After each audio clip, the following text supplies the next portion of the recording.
Afternoon. The topic of today's speech concerns the protection of children with disabilities in cyberspace. The use of information technology in the sphere of education, but also in leisure time, is associated with many benefits and risks. Children with disabilities are more exposed to risk in their studies, work, and leisure resulting from excessive use of cyberspace.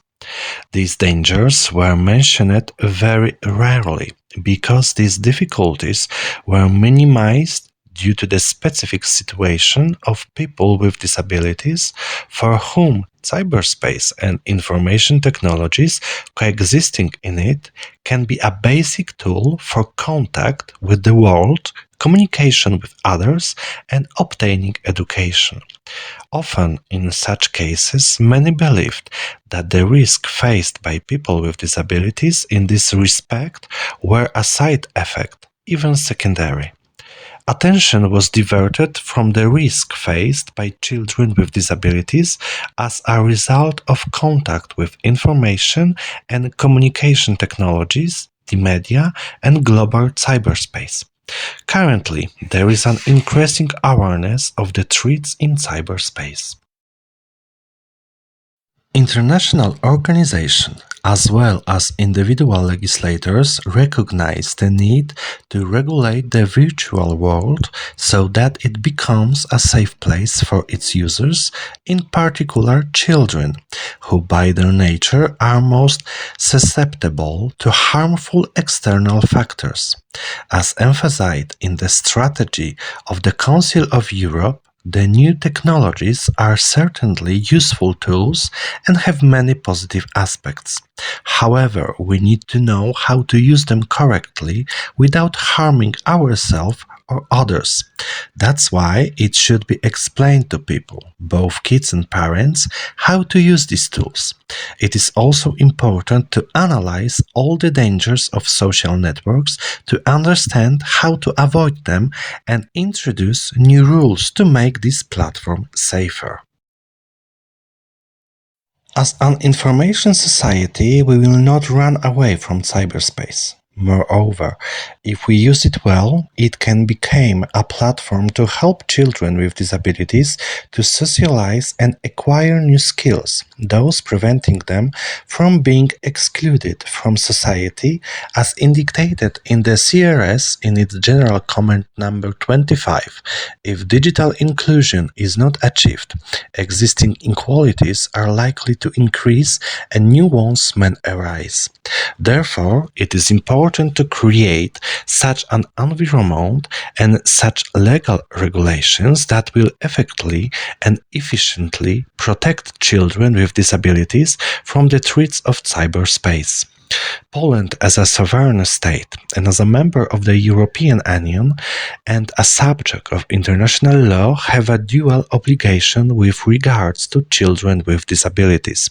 First, all mainstream legislation and policy should be disability inclusive and applicable to all citizens, including those with disabilities. Second, because persons with disabilities often experience exclusion on the basis of barriers that are specific to them.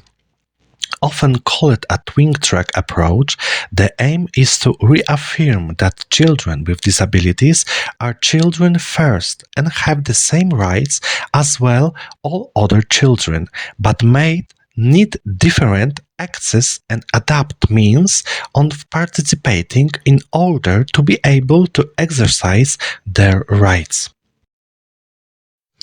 Let's now move on to the identifying the threats in cyberspace and the methods of counteracting them that have been adopted by Poland. The doctrine distinguishes two categories of harmful factors related to cyberspace in relation to children, especially with disabilities. First, factors affecting physical health and motor efficiency, like obesity, lack of sleep, trouble concentrating, dizziness and headaches, high mental tension, or chronic side problems. Second, factors determining well-being and mental health, like reduction of autonomy, cognitive independence, reduction of human creativity, cyberspace phenomena entering the spheres of life, dehumanization of interpersonal contacts. The above-mentioned phenomena may be related to the occurrence of threats resulting from prohibited acts that may take place in cyberspace, such as violence, including grooming, sexual and peer violence and cybersexism, from exposure to pornographic and other harmful content, cyberbullying, online hate speech, and interference with right to privacy and personal data protection. While the first two categories remain beyond the interest of the legislation, the threats resulting from prohibited acts are not.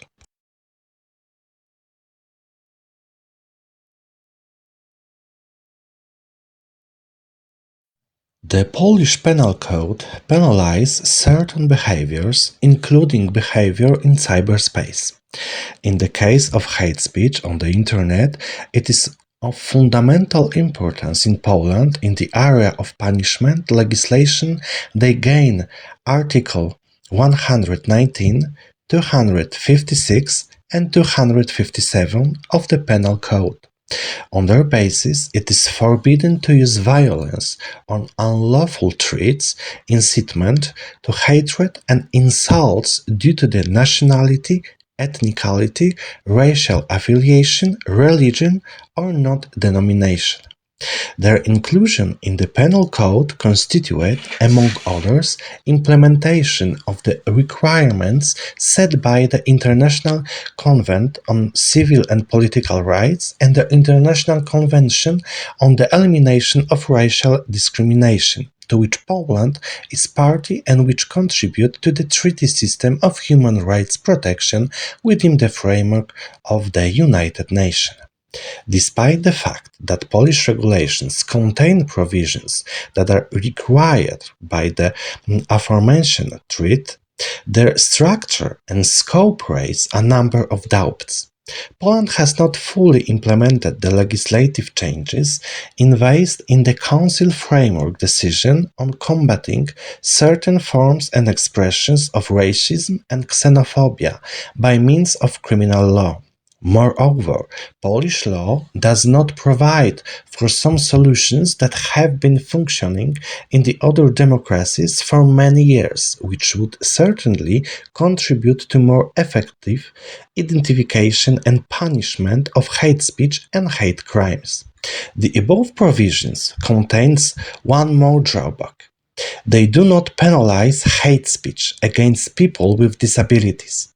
In the event of hate speech, persons with disabilities may only benefit from the protection contained in Article 212 of the Penal Code protecting against defamation.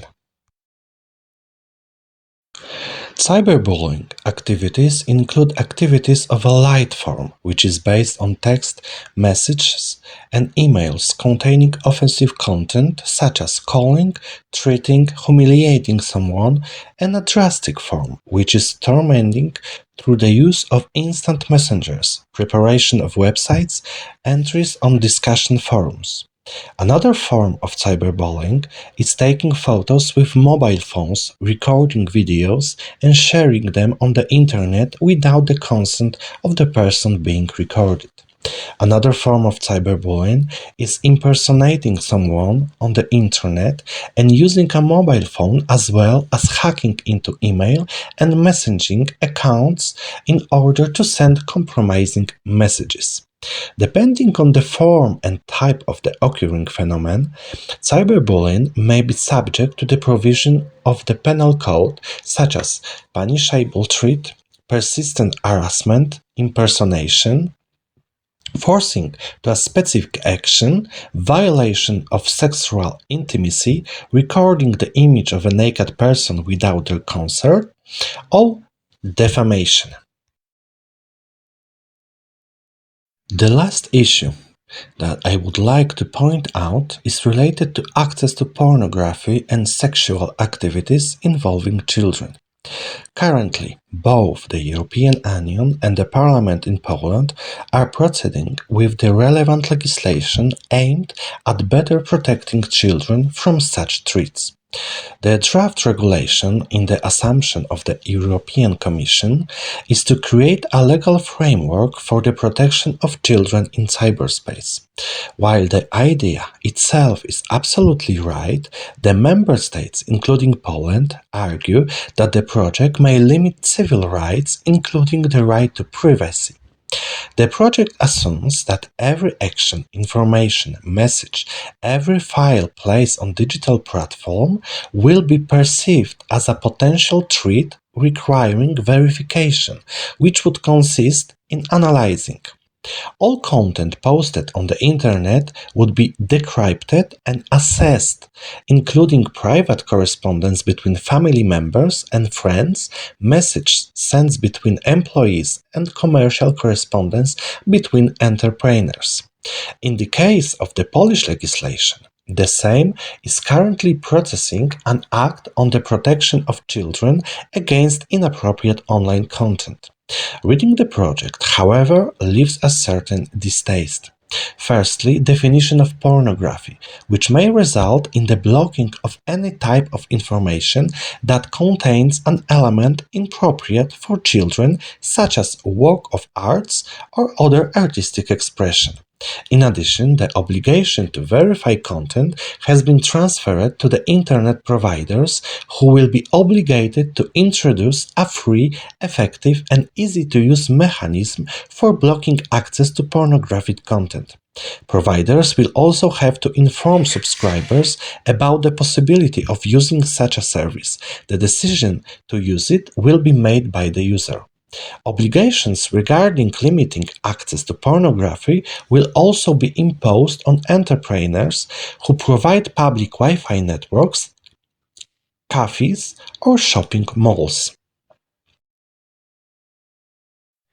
The analyzed cases do not exhaust the topic of protecting children with disabilities in cyberspace. A more detailed analysis of the law will be included in the report, to which I can already refer you. Thank you for your attention.